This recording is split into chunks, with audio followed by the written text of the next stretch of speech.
सबसे पहले तो मैं ये जानना चाहूंगी कि जब एक महीने का बजट सत्र हो चुका था, ऐसी क्या बीच में इमरजेंसी आई कि ये सत्र आपको बुलाना पड़ा?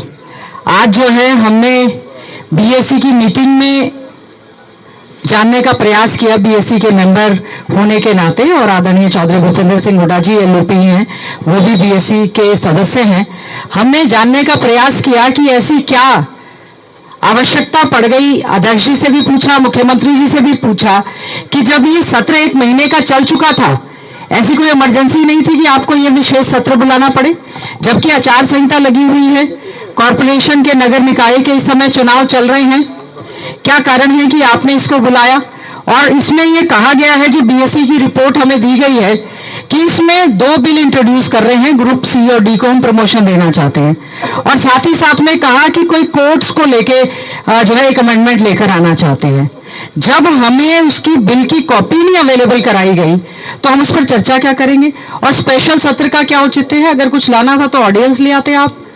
और उसके बाद केवल और केवल क्या हम लोगों को कोसने के लिए, क्या हम लोगों को गालियां देने के लिए, क्या हम लोगों की निंदा करने के लिए आपने स्पेशल सत्र बुलाने का काम किया है?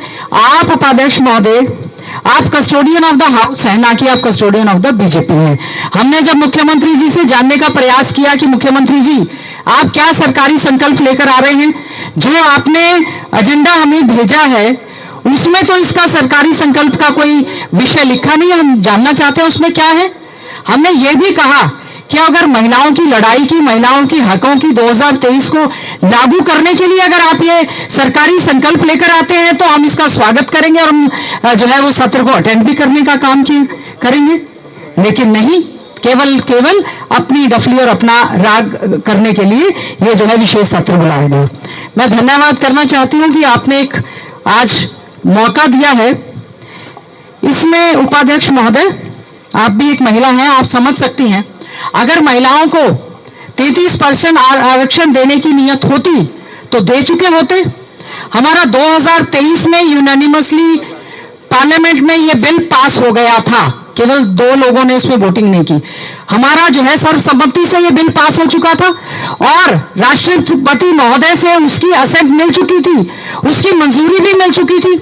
और जो महिला आरक्षण, जिसमें 33% आरक्षण महिलाओं को दिया जाएगा, उसमें ये बात कही गई थी, उसमें ये लिखा हुआ था एक क्लॉज में, ये उस दिन से लागू होगा जिस दिन इसका नोटिफिकेशन होगा।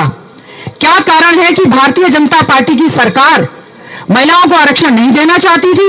यही कारण है कि 3 साल तक उन्होंने, आप पूछें, नारी शक्ति वंदन अधिनियम, उसको नोटिफाई करने का काम क्यों नहीं किया?